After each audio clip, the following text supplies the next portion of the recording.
Sejarah singkat berdirinya Desa Tangkiang. Desa Tangkiang salah satu desa yang ada di wilayah Kecamatan Kintong, Kabupaten Banggai, Sulawesi Tengah adalah desa yang berdiri pada tahun 1928. Tangkiang termasuk salah satu desa yang tersirat dalam sejarah berdirinya Kabupaten Banggai.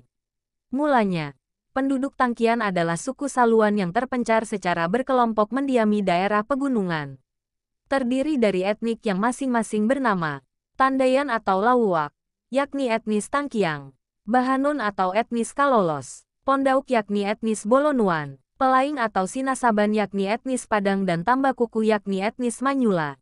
Masing-masing kelompok dipimpin oleh seseorang yang disebut Tonggol dan sebagai pusat pemerintahan berada di wilayah Tandayan atau Lawuak, yang dipimpin oleh seseorang yang disebut Dakaknyo. Seiring dengan masuknya penyebaran agama Islam di Indonesia pada abad ke-15, sangat berpengaruh pada sistem pemerintahan saat itu. Sehingga sistem pemerintahan yang masih tradisional berubah menjadi sistem pemerintahan yang baru dan dipimpin oleh seorang pemimpin yang disebut Bosanyo. Pusat pemerintahan saat itu dipindahkan dari Tandayan atau Lawuak ke daerah baru yang diberi nama Talang Batu. Setelah pemerintahan berada di Talang Batu, diadakanlah suatu musyawarah adat untuk pemberian nama baru yang dapat menggambarkan rasa persatuan dan kesatuan serta kebersamaan membangun negeri. Musyawarah adat dihadiri oleh pemimpin masing-masing kelompok masyarakat dengan membawa serta satu genggam padi bertangkai yang dalam bahasa Saluan disebut kongkong. Pada saat musyawarah berlangsung dan disaksikan oleh Bosanyo, ikatan padi segenggam tadi disatukan oleh para wakil kelompok masyarakat tersebut menjadi satu ikatan besar yang disebut tangkean. Secara simbolis mengandung makna sebagai tanda ikatan persaudaraan antar kelompok masyarakat dan ketaatan serta kesetiaan kepada pemimpin yang lebih tinggi. Dari tangkean inilah, awal mula cikal bakal lahirnya nama desa. Pengaruh situasi dan kondisi dari masa ke masa yang mengikuti alur irama perkembangan perjalanan sejarah maka kata tangkean berubah menjadi Tangkian atau Tangkiang, yang telah menjadi nama desa seperti yang kita kenal sekarang ini.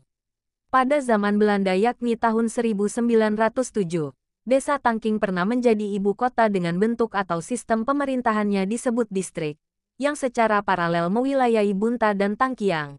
Istilahnya disebut distrik Bunta yang dipimpin oleh seorang pemimpin yang bergelar Bosanyo Tangkiang, yang membawahi pimpinan wilayah yang disebut Kapitan, yakni Kapitan Tangkiang, Kapitan Bunta dan Kapitan Duhian. Pada masa itu tampuk pemerintahan dijabat oleh Haji Abdullah. Beliau digelari dengan sebutan Bosanyo Tangan Besi karena sejak kepemimpinannya yang disiplin, keras, dan tegas dalam melaksanakan tugas untuk menegakkan peraturan pemerintahan yang berlaku. Setelah berakhirnya masa jabatannya dan disusul masuknya Jepang yang memerintah Indonesia, secara otomatis para kapitan memisahkan diri dan memimpin wilayah masing-masing. Pada akhir pemerintahan Belanda dan masuknya pemerintahan Jepang, disusul pula dengan era kemerdekaan, khususnya wilayah Kapitan Tangkiang berubah bentuk menjadi pemerintahan yang disebut kampung yang dipimpin dengan sebutan kepala kampung. Seiring perjalanan waktu, saat ini Kampung Tangkiang telah berubah menjadi desa dan sebagai salah satu desa di wilayah Kecamatan Kintom dengan kekayaan sumber daya alamnya yang melimpah. Tak hanya itu, nama Tangkian kemudian diabadikan menjadi nama pelabuhan laut yang menjadi salah satu dari dua pelabuhan bongkar muat terbesar di Kabupaten Banggai. Sampai saat ini, Tangkian telah 18 kali melakukan pergantian pimpinan di desa dan pejabat kepala desa yang ke-19 dijabat oleh Bapak Hafid sampai sekarang. Demikian sejarah singkat Desa Tangkian. Semoga bisa menambah pengetahuan kita tentang sejarah suatu wilayah khususnya Desa Tangkian dan bila ada kekeliruan